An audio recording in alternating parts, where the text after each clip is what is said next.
Hello, my name is Henry Fisher, and the title of our play is John Sunday Jr., a self-made man. Hello, I'm Kieran Kelly. Hello, my name is Julia Gibson. Hello, I'm Katie Rains. Ooh, that's not good. What's not good? This newspaper article says they're demolishing the John Sunday House. The John Sunday House, what's that? You don't know who John Sunday Jr. is? He was one of the most influential African-American leaders in the late 1800s, early 1900s. He took a stand for the black community in Pensacola when they're being discriminated against. Hey, this newspaper article says that we can send an online petition to show that the John Sunday House needs to be stood up for like he stood up for others. John Sunday Jr., born March 20th, 1838, was the youngest child of John Sunday Sr. and his slave wife Jenny. By law, babies born from a master and a slave are born enslaved, but John Sr. went to the courthouse and signed legal documents so that Jenny and her children would be free citizens. John Jr. was only 1 year old when his father was murdered in their home. Jenny and her 4 children received no inheritance, but left with their freedom. Bye, Mother. I'm headed off to work. Have a good day, son. I wish I could provide for you better, so you didn't have to work so hard at such a young age. It's okay, Mother. I enjoy going to Warrington and learning how to make cabinets. Mr. Vaughn is a fair man, and I'm thankful for the opportunity to work and get an education.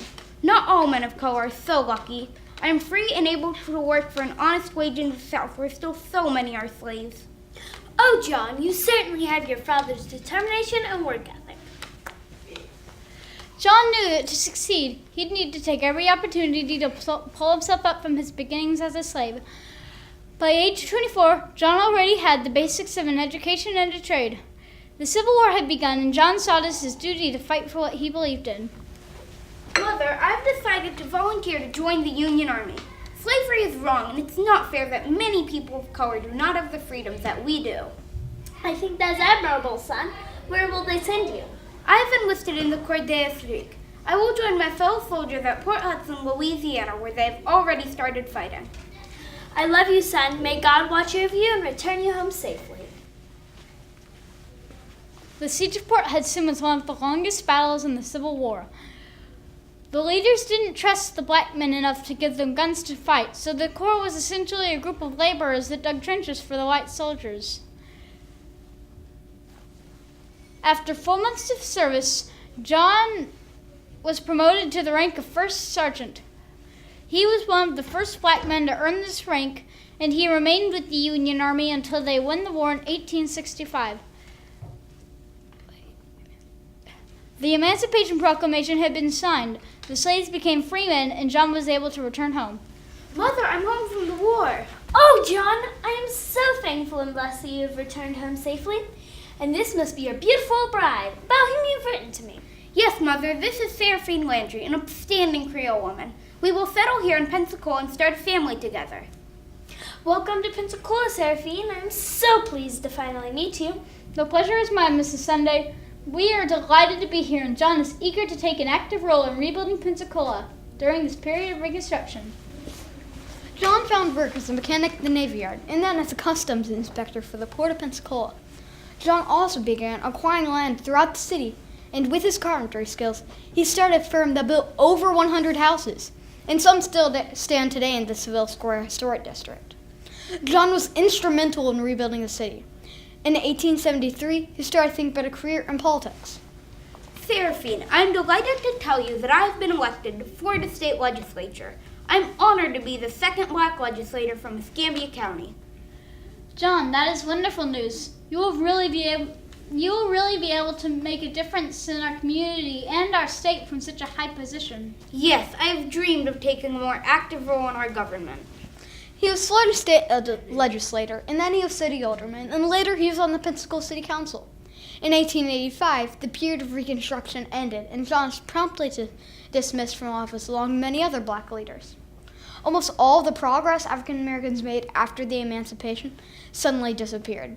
But John, not easily being discouraged, still had plans to rebuild the city. Seraphine, I've purchased a large piece of land near the port. I plan to build our family home there where we can live with our 10 children. John, I'm your sister, and I know you well. While your current house is modest, it serves your needs. So I desire for you to donate that plot of land to the black members of St. Michael's Church so they can form their own church. It is terribly upsetting that the white members don't let the black members have an equal role in running the church. You are right, Mercedes. I should donate the land to them for this worthy cause.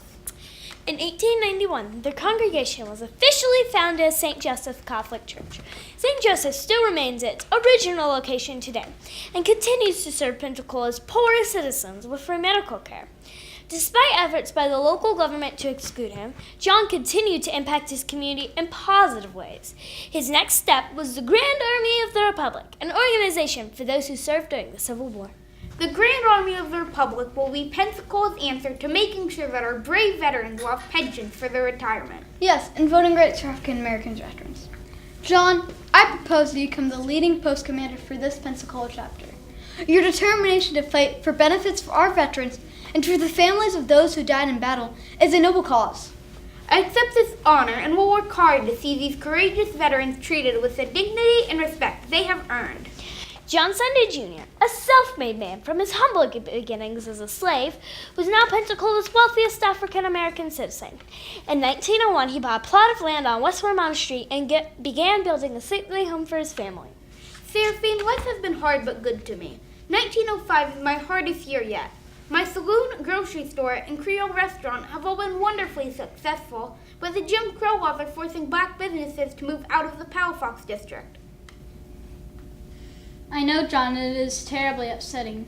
You have worked harder than anyone to invest in the community and create jobs. Wait, I have an idea.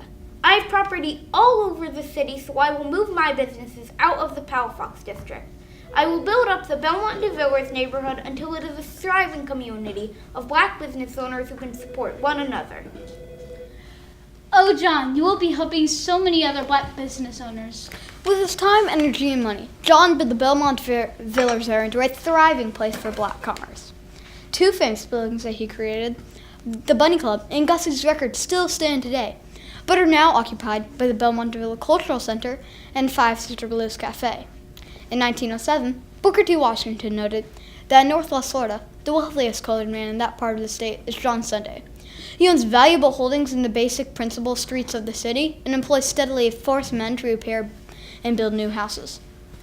John Sunday Jr. was a veteran, a builder, an entrepreneur, a community leader, and a government official. He died on January 7, 1925, at the age of 87. He is buried in St. Michael's Historic Cemetery in Pensacola.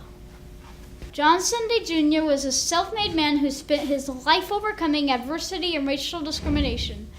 He is dedicated to take a stand and unify the black community of Pensacola during periods of Reconstruction and Jim Crow laws. Against all odds, John Sunday Jr. achieved the American dream, to build a lifelong legacy for his family. Afternote. On July 16, 2016, despite growing community support to save it, the John Sunday House was demolished to make room for new townhomes. While the stately house no longer stands on Western Bonnet Street, its raising called attention to our city's failure to preserve historic African American homes. Since its demolition, the City Council has proposed a public review for any structure more than 100 years old before tearing it down. That is taking a stand that John Sunday Jr. would be proud of.